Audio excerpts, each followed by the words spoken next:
Assalamu alaikum friends. Friends, today I want to discuss with you certain facts of my life.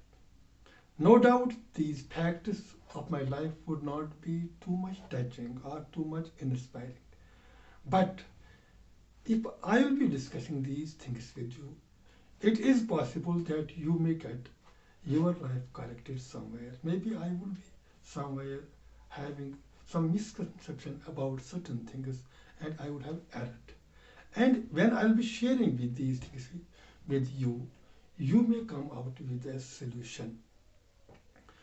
To begin with, I recollect a line from Abraham Lincoln's letter that he wrote to the teacher of his grandson. And one of the lines reads that teach him to grow his own height, no matter how tall his grandfather was. From this line, I could recollect to myself that no doubt my father would be a famous person, my grandfather could be a famous person, my uncle could be a famous person, or my mother could be a famous person. He would have earned or she would have earned her or his name because of his hard work or passion or something else. But I need to earn a reputation for myself with whatever things I do possess, with whatever qualities I do possess, with whatever attributes I do have. So, everybody among us wants to live a happy life, an ideal life. But we have to realize that everybody can't afford to live a happy life, to live ideal life. Because had it been so, there would have been the colonies of happy people only. But we see only the colonies of poor people. There are wretched homes, there are slums, there are poor, there are ill, there are beggars everywhere found in the world. That means, despite having so much longings that one should live happy life, everybody can't afford to live happy life. But one can try to make his life better and better. How could it be possible? There are so many people who are sharing their wisdom, who are sharing their experiences and expertise to make the efforts to make the life as a happy thing. So, when I am to discuss these things, I found two things that I need to explain to you, rather, I need to express them with you. I need to share them with you. One is quality of life, another is standard and is style of life. Everybody wants us to live a quality to life, and everybody wants us to set standards for his life. But can he do so? Is it possible? Is the life such a thing that you can control?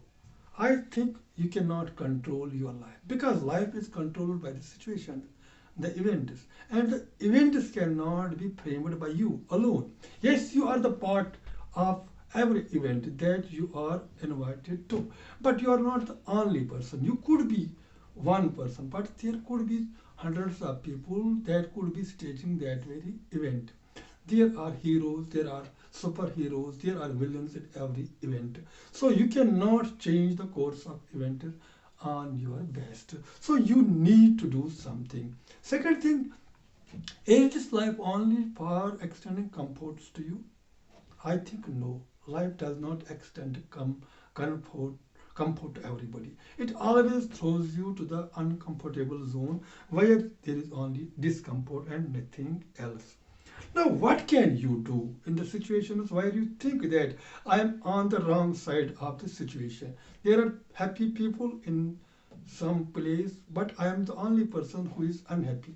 No, you are not the unhappy person. First, in the first example, you understand it? You are not the unhappy person.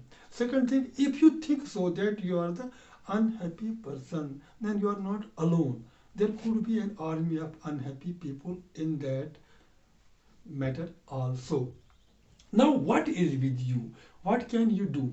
Supposing that you are in a difficult situation. Yes, difficult situation. We think when we are in a difficult situation, we are unhappy, we are sorrowful, and we are ill luck people. That is not so. God wants to try our patience.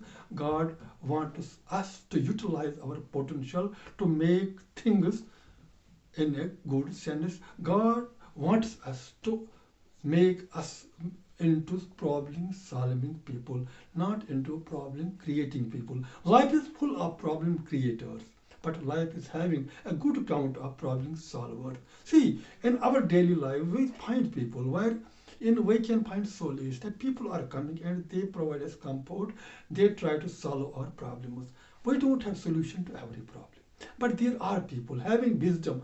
Then they can assess the situations, they can understand the situations, and they can come with solutions. So we need to be among them. We should not be among those people who are always finding problems out of solutions. We must be among those who are finding solutions out of every problem. So what we can do in difficult situations if we don't have that much farsightedness, wherein we can find solutions to every problem. First and foremost thing, if we find ourselves in a difficult situation, first thing, we must stay calm.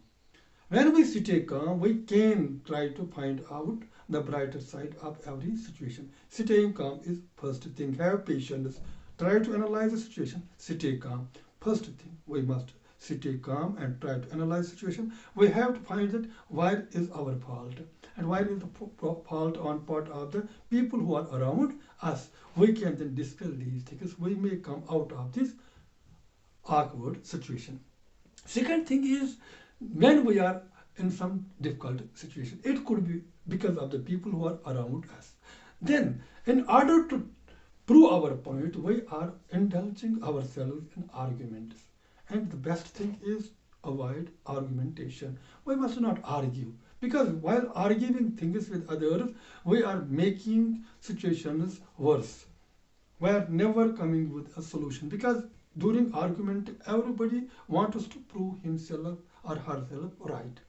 Then nobody will realize, because of your argumentation, because of your justification, that yes, it is his fault. So avoid arguments. Third thing, if you think that you are somewhere on fault, see, it's only because when you stay calm, you try to analyze the situation. Many a time you'll find that yes, it has been my fault. That is why the situation has got worsened. So there is nothing wrong in asking for apologies. Yes, excuse me, I tender apology because it is my fault. So this will repair your relations. Maybe this will be a turning point in that very situation towards the betterment of the situation. So apologize for your errors if you think you are on the erring side, and never justify yourself.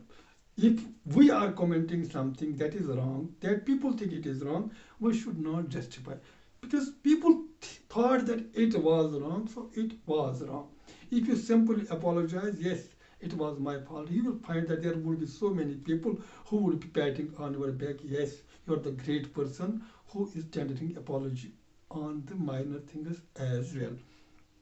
Now, second thing is that it is not the only one situation. I discussed here an event. In one event, what you can do, you can stay calm, you can analyze the situation, you can analyze the problem, you can see where from the solution come.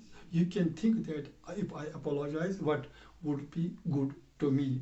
Next thing is, we are having roles in every situation. When we are invited to a party, there is our role, and we have to magnify our role in every situation. This is right thing to do at everywhere, because if we want to grow our personality, groom ourselves, we have to magnify our role, we have to make others sense our presence. See, we are present somewhere, we have to get people on the point where they can acknowledge our presence, where they should think that without the auspicious presence of Mr. A, this thing would not have been possible.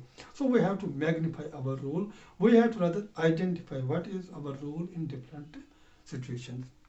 First of all, we have to think that we are a part of certain family. Maybe we could be head of the family. Supposing I am the head of the family, there are so many dependents upon me: my mother, my father, my children, my grandchildren, my brothers, my sisters. So there are so many people who are dependent upon me. Well, I have to, yes, I am the sole responsible of this whole family. I am the head of the family. I have to guide every family member towards the right direction because they have the only last resort in me. Herein I am the expert. I don't have other option. They think I am expert. For the rest of the world I can be amateur. But for my family I am the expert. I have solution to everything. And you have to realize, yes, I am the sole responsible of society, and the people around me and my family, they have firm belief in me that I have a solution and I have to grow myself to that height. While their this expectation should meet in a right way. So first, as head of family, what can I do? I have to see what is my source of income and what is my size of income, what is my family strength, how can I come to their expectations. If I supposing I have source of income that is meager, that cannot fetch the demands of my family, I can straightway discuss things with my family. See, this is my source of income, this is my size of income. We must frame preferences of our needs and demands. We must come with those needs and demands which need immediate attention, and after that we will try to fulfill other things. So this is one thing, and this that family. Another thing that is there that could be a problematic for me but not for my family, that is my nature of work. The work I am doing, I could not be satisfied with that, for one reason that was not interested in that very profession, but I had no other option, then I chose this one. So this could be one problem. Second thing is, here what can I do? I have to develop now my interest in this work field which I have been assigned. Maybe till yesterday I was not interested in it, but this is only my only this now only source for me to earn my livelihood.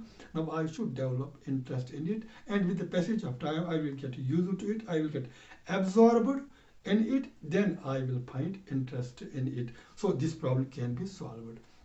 Next role is, what is my credibility in my society? I am the part of the society I live in. I am somebody's neighbor, I am somebody's relative. Somebody is thinking that I should come to his help. So I have a particular role. There are so many mohalla committees, there are so many these things in every mohalla, in every habitation, while in your role and my role is needed. I have to make myself capable of coming to their expectations as well. I should be there to as their helping hand in every sphere. So I have to prepare myself for that as well. Then my friend circle, it is very important. Friends are there, and friends are there, they can counsel you in difficult situations. When you are having leisure time, they can spend their quality time with you. And when you find yourself on the wrong side of the road, they can help you come out from this discomfort. And they can provide you counseling expertise, and you can provide them counseling expertise. So friends are necessarily there, and we have to have our friends. But one thing is there, when we have to discuss things, if there are family problems, we must discuss our family problems with our family members, not with friends. We can seek sometimes suggestions from our friends, asking them, if problem like this arises, what should we do? But we should not expose our family in the friend circles every time. Sometimes we may ask for some remedies, for some clues from them.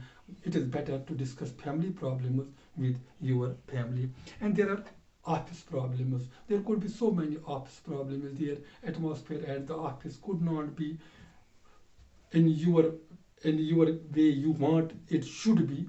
So you can discuss these things with your colleagues, because that is the family at the office, at the workplace.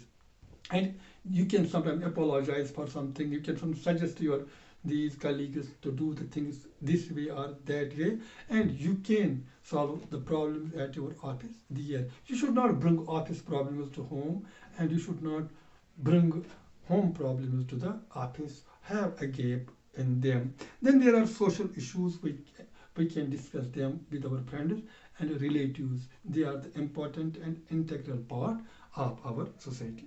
Now, how can we seek this help from our friends? Let us give some more time to it. For example, when we spend time with our friends, we come across various issues. We can discuss with them that this is my problem. I can't find solution to it. What could be your suggestion in this matter? Maybe friends will come with proper solution. Maybe sometimes our friends would be in dire need of our help and we can come with their solution. So friends are there to suggest you things, to work out the things for you. Always take them in the right perspective. And we can then share our experience with them because everybody in this life is coming across many problems every day. We have come across many problems. If we came out of that very problem, that we have gained some experience, we can share same experience with our friends. Suppose I have built a house recently, my friend is yet to build a house. He can seek suggestions. how, how what should be my budget, what should be the rate of bricks, what should be the rate of this wood, which this shopkeeper should I this should I go to, and so many things. What should be different? What should be the this map of the house, like these things? And maybe some of my friends has just sought admission of his daughter or his son at some good university, and we can discuss these things. What is the good university? What is the best course for my children? So we can discuss with friends. And another point that is most important, have positive mindset. Sometimes you cannot find solution to every problem and you will be lingering here and there. Friends are not coming because there are situations where you are indulged in family problems and some problem with your relatives wherein your friends cannot help you out. There you can have a positive mindset. You can think upon the problem time and again. You can think that if I will try to find a solution, I will sacrifice something, maybe these relations could be repaired. So this is necessary for us. So friends, there are so many situations wherein you can seek these help from your friends and believe in your friends. I have so many friends. I want to name a few of them. Because friends are there who can tell you that yes, you are doing the right thing on the right place. There could be other people who will never appreciate you, but friends can appreciate you. I have so many friends. I will name you up here. I have one friend, Hassan Azhar, who is senior lecturer Urdu. Whenever I do something at my workplace, maybe I will not be finding the people who would be appreciating my efforts. Then I do discuss things with Hassan Azhar. He tells me that this is the good thing, this is the good thing. Don't bother about the people that they are not appreciating you. But I am appreciating you. I know your worth and I know what is your passion for and what you are contributing to the society. This way I am getting encouraged, I am getting reinforcement from my friend, I am getting positive feedback. Same is the case. I am extending my feedback to them. And other friends are there as well. I have one of my friends, Manzoor Hassan Qureshi. Whenever he comes to me, he is also a master. Whenever he comes to me, he is very genius teacher. He is very dynamic teacher. Whenever he comes to me, he tells strange things to me. He asks me that whenever I come to you, I feel motivated. But I don't know whether I am motivated by myself or not. But these words that I feel motivated, whenever you speak things, you speak in a passion as if you are a great thinker or you are a great scholar. And these words of my friend Manzoor Hassan Qureshi motivate me that yes, something I have to provide, something I have to extend to the society. Another friend is there, Noor Muhammad. He is from Bombay Sopor, a well-versed English teacher, and he would always come to me saying that, Tariq sir, whenever you discuss, I am getting inspired with you. I think I am having a scintillating friend. No doubt, I could not be a scintillating star anymore, but his reinforcement, his encouragement, makes me think that I should go with my ways. And another friend of mine is there, that is Nisar Ahmed, he teaches political science at IGNO Study Center in Baramulla. He always phones me saying that I'm getting inspirations from you. I don't hear boost of my knowledge or expertise. I'm thinking that you can find friends who can acknowledge your contribution to the society. If friends are there to acknowledge your contribution to the society, and it makes your this work you become smoother, and you try to find out this this interest in your work. So this way, friends, you can find out your friend circle, the friends who will be encouraging you, who will be giving you positive feedback, and who can be there on the times of this when you are having discomfort, when you are thrown out of comfort zone. There would be there who will be encouraging you, who will be providing helping hand to you, and this way you can choose to be happy. This is the point. Initially we were discussing ideal life is only a myth. But when you will be approaching this life like this, you are finding friends around you who are suggesting you ways to come out of this discomfort, then you will be reaching near and near to this ideal life. And when you will be choosing to be happy, and this will be really a happy life for you. This will be really this ideal life for you. Friends, if you think that this session which I shared with you is somehow motivating for you, even if it would be 1% in your life, 1% is enough. Now, when we seek an inspiration, it is only 1% inspiration, then 99% of perspiration, then you come out successful. So if this lesson of mine, this session of mine will provide you only 1% of motivation or inspiration, I'll think that I have come out successful. Hope you have enjoyed this session. If yes, then share this video with more and more people. Thank you very much for listening.